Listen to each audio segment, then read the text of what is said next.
This show is a part of the podcast network of the Walled Garden Philosophical Society, an international community of philosophers and seekers dedicated to the pursuit of truth, wisdom, virtue, and the divine, wherever they may be found. To find out more, go to thewalledgarden.com. Hello and welcome to another episode of Soul Searching with Seneca. Now today we're continuing in letter number 14 on the reasons for withdrawing from the world, and I'm going to read verses 7 through to 9. I find these ones quite interesting because what he's talking about here is, on one level he's talking about tact when it comes to political dealings and political relationships, right? But he's also showing us a great example about how wisdom is not always just saying the truth how you see it to the people around you, but perhaps wisdom is sometimes using a strategic approach and understanding the realities of human beings and what they're like, and almost finding a navigation through and around the potential pitfalls that we might fall into when dealing with human beings. And if you'll remember the previous episode where we talked about verses 5 to 6 of this same letter, and Seneca is kind of discussing all of these torture methods and saying that, we fear these methods of dying because of the show, the spectacle of these methods.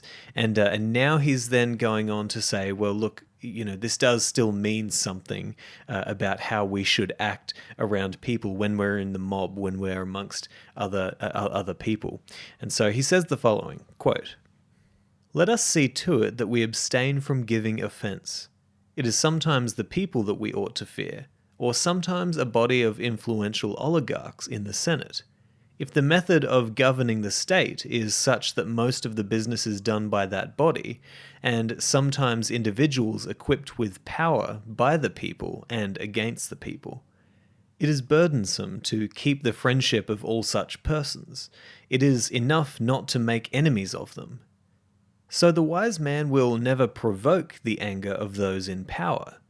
Nay, he will even turn his course, precisely as he would turn from a storm if he was steering a ship.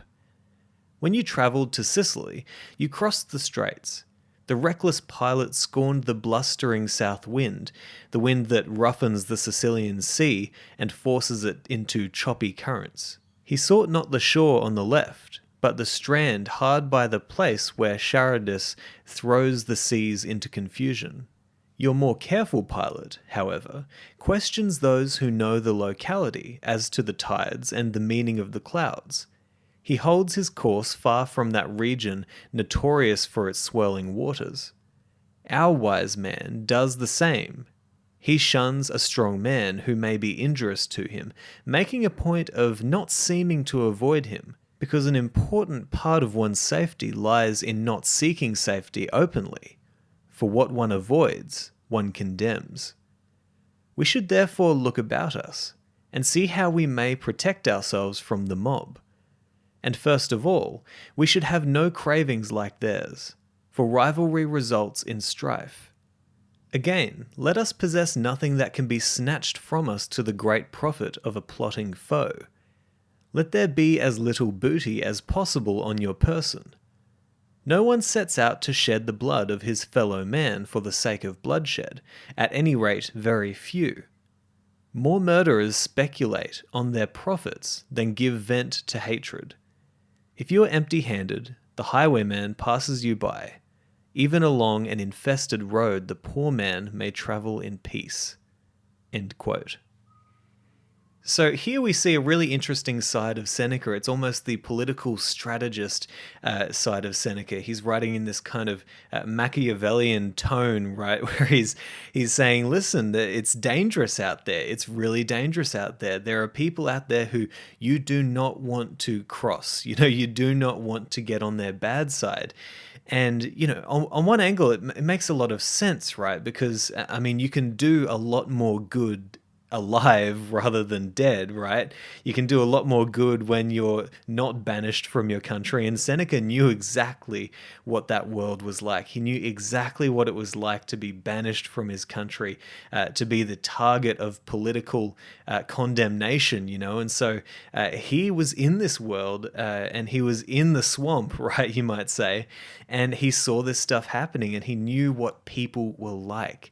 And so that's why here he's essentially kind of walking that really tight rope between, how can you live your life and do what you need to do, but also remain on somewhat friendly terms with those people who would very quickly turn against you if you gave offense to them.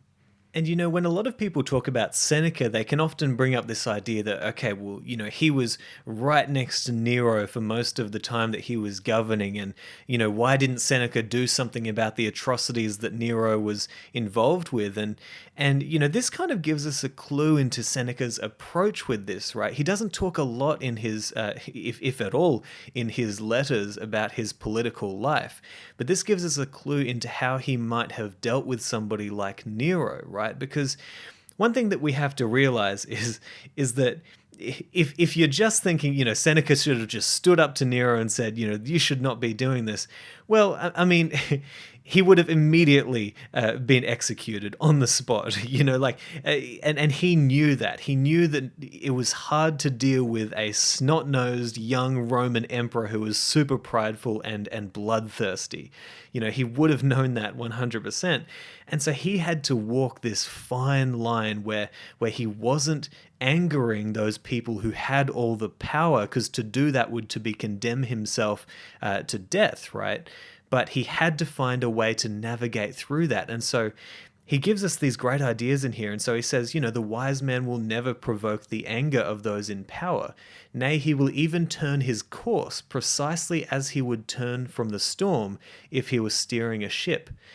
And then he goes on to give us an example, right? And he tells us that, you have this one pilot of a ship who curses the winds and curses the rain and gets angry that he's in this situation. But then he gives us an example of the careful pilot of the ship. And the careful pilot is one who consults with the people who know that local area.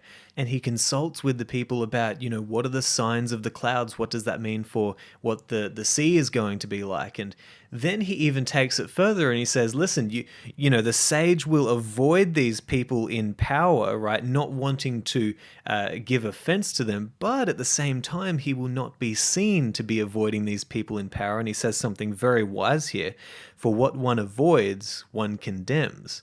And so what we see is Seneca is setting up this really hyper-strategic approach to dealing with powerful people, right? And powerful mobs. And an interesting thing to note is that Seneca was writing these letters at a time when he actually was kind of removing himself from the public life, right? And so he had to really be thinking about these things, not being seen to be avoiding people, because that is certainly something that will arise suspicion within those who have the power, right? Is Seneca avoiding us? Is there something that he's plotting? Is there something that he's doing? And we know that Seneca had all kinds of controversies, even towards the end of his life, obviously, which led to his death ultimately. These controversies around, was there kind of a plot going on in the background? Was he scheming something? And so, Seneca knows this world and he knows how to think strategically about dealing with people. And then Seneca kind of goes on to finish off these few verses by giving us the example of the poor person traveling along the highway who is much less likely to be robbed, obviously just by virtue of the fact that they don't have anything to rob, right? There's nothing that they're trying to hide, there's nothing that they're trying to keep. They're just traveling along, right? And that's kind of what Seneca wants to be like in his relations with people in power, right? He wants to not be seen to have anything of value to offer them if they were to turn against him. And so Seneca has a real awareness of the nature of people, of the nature of the mob, right? And of how you want to be navigating around these kinds of circles. And I know that this is kind of it's probably a poor analogy to draw between that time and the time that we're living in now, because the stakes are not nearly as high as what they might have been for Seneca, or what they were for Seneca, obviously by his death standards. But you can really think about this in terms of the kind of culture that we have now, where if you do say something that goes against the opinion of the mob, or upsets a certain person who has a little bit of influence, right? Or if you overstep the boundaries just a little bit online, for example, there are real consequences. We see people losing their jobs, losing their livelihoods, all kinds of things happening to these people who overstep the mob's boundaries, right? And so someone like Seneca probably would have said, hey, listen, you've got to understand what people are like. You've got to understand what the mob is like and what people who have influence are like. This is a dangerous world in many aspects, and especially if you're playing in the same kind of circles as, what Seneca might have been playing around in. You've got to have strategy, and you've got to really take into account the full range of human possibilities. That is wisdom, not just running your mouth amok. And so there's just this interesting side of Seneca that we see here. And I think that, what I really want you to take away from this episode is strategy. That's what he's thinking about. He's thinking about, how do I deal with people? And not just, in a naive way, kind of thinking, well, I'm just going to expect the best of people, which he actually does talk about sometimes in terms of friendship, right? But one of the things you might remember that he says about friendship is, be very careful about trusting somebody before you have judged whether they're worthy of your friendship and whether they're worthy of your trust. Once you trust them, you can tell them anything. But before that, you just want to watch. You want to stop, you want to watch, you want to listen to what they say, you want to, you want to see how they act, and you want to make a judgment about whether they are the kind of person who you are going to, be free with, right? And so, as I said, I want you to take away from this episode a deeper wisdom about how you deal with people. And I would not suggest at all that you should, go around acting as if everybody is up to something, and you should watch out for everybody and what they're doing, because obviously we live in such a different time, and back in those times, it was actually very difficult to truly trust somebody or anybody.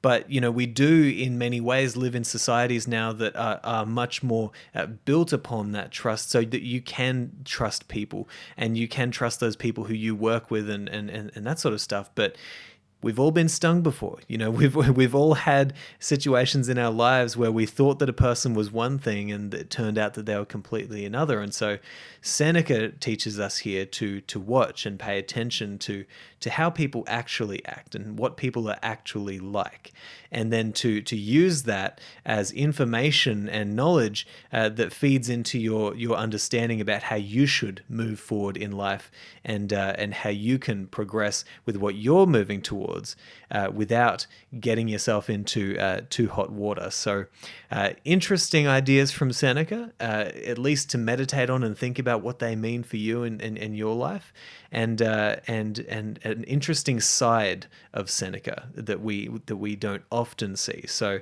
I hope you've taken a lot from this episode, and I'll talk to you next time.